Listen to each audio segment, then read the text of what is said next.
The February 5th, 2025 event was supposed to be a moment of unity, a celebration of faith where believers gathered to hear the Word of God and feel spiritually renewed. Instead, it became the scene of one of the most shocking confrontations in modern church history. Pastor Gino Jennings, known for his fearless preaching and outspoken stance against the commercialization of faith, directly confronted Pastor Keion Henderson in front of a packed audience. What was meant to be a gathering of inspiration and community transformed into a high-stakes showdown, with tensions running high and every eye fixed on the stage.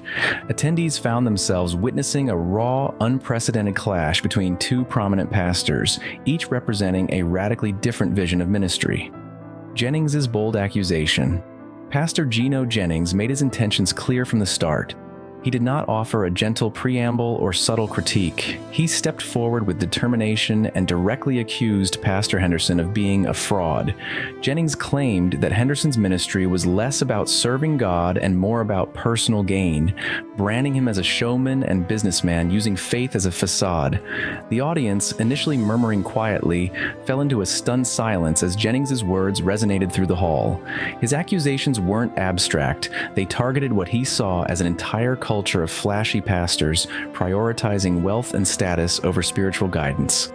Jennings' delivery was intense, measured, and deliberate, emphasizing the seriousness of his claims. By confronting Henderson face to face, he forced not only Henderson but the audience to grapple with uncomfortable questions about authenticity, financial transparency, and the commercialization of religion.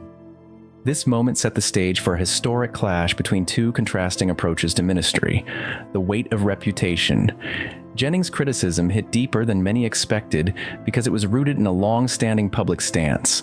He had spent years speaking out against the commercialization of faith, criticizing lavish lifestyles, private jets, and the prioritization of wealth over spiritual growth. The accusations were therefore not isolated. They were consistent with his previous messages. For attendees, this confrontation was a moment to witness a man who had long championed spiritual integrity directly challenge a pastor who embodied the opposite model, at least in appearance. The tension in the room reflected a larger debate happening within modern Christianity. Can faith coexist with prosperity, or does the pursuit of wealth inherently undermine spiritual authority? Jennings' challenge was not only personal, but symbolic, representing a wider struggle within the church between traditional ministry values and contemporary methods that mix spirituality with modern marketing and outreach strategies. Henderson's calm counter. For a while, Henderson remained silent, his demeanor unreadable, causing the audience to lean forward in anticipation. When he finally spoke, it was clear that he intended to defend his methods thoughtfully rather than react in anger. Henderson argued that financial success and public recognition did not diminish his commitment to God's work.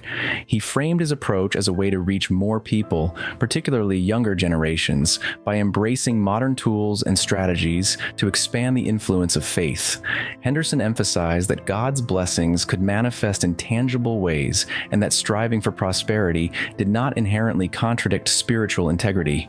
His response was calm, controlled, and strategic, drawing the audience into a broader discussion about evolving ministry models. This moment highlighted the ideological chasm between the two pastors, illustrating a clash not only of personalities, but of philosophies regarding how faith should intersect with the realities of the modern world. A battle of ideologies. The confrontation quickly escalated into a debate about the nature of leadership and the purpose of ministry. Jennings argued that the gospel should remain untainted by wealth and spectacle, emphasizing sacrifice, humility, and service above personal gain. Henderson, on the other hand, insisted that ministry could embrace modern tools, reach more people, and provide tangible blessings without compromising its spiritual mission.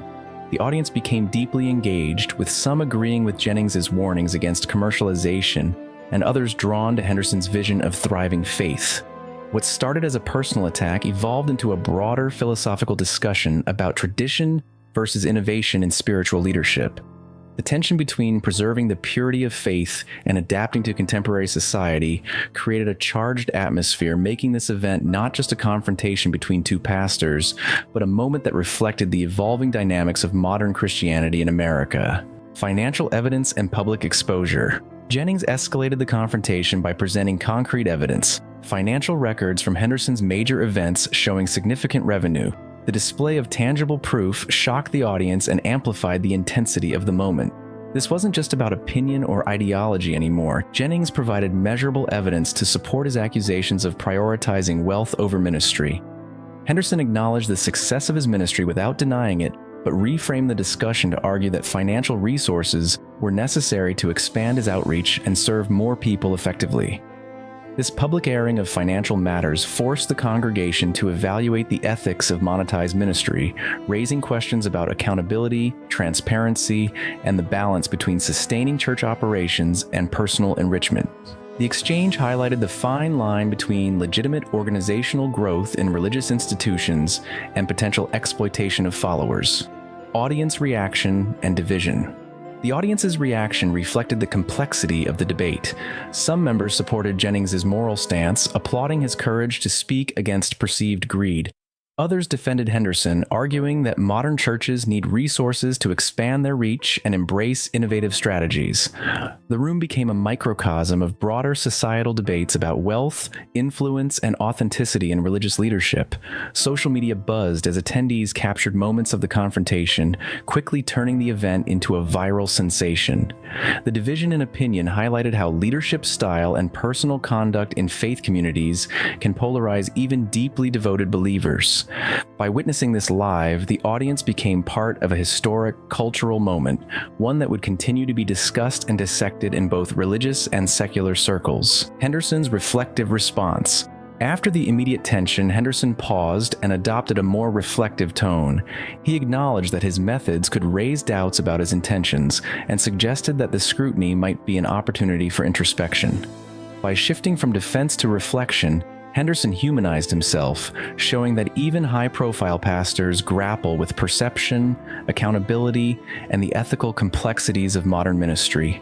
This moment added nuance to the confrontation, moving it beyond a binary clash of right versus wrong. It demonstrated that leadership in faith is as much about public trust and transparency as it is about preaching and guidance.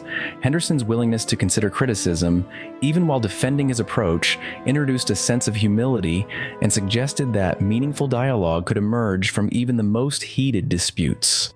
Legacy of the event. The confrontation between Jennings and Henderson became more than a single clash. It marked a turning point in contemporary church culture.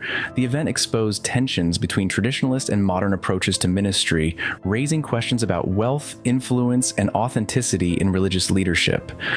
Attendees left with divided feelings, some inspired by Jennings's call to purity and service, others motivated by Henderson's vision of thriving faith. Beyond the audience, the viral nature of the confrontation ensured that millions of people worldwide would witness the debate, sparking broader conversations about the role of prosperity, accountability, and morality in modern churches. This public showdown illustrated how faith, leadership, and societal expectations collide in complex, often messy ways, leaving a lasting impact on both pastors' reputations and the church community as a whole.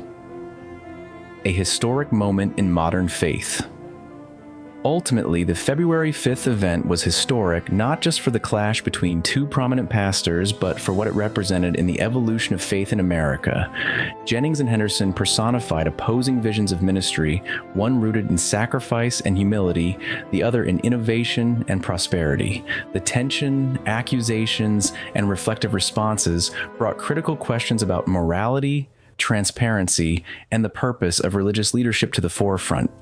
The event reminded the world that faith communities are not monolithic. They reflect the same debates, challenges, and ideological divides found in wider society. In this sense, the confrontation became a symbol of a larger conversation about the role of wealth, media, and leadership in shaping modern spirituality, making the gathering a defining moment in contemporary religious discourse.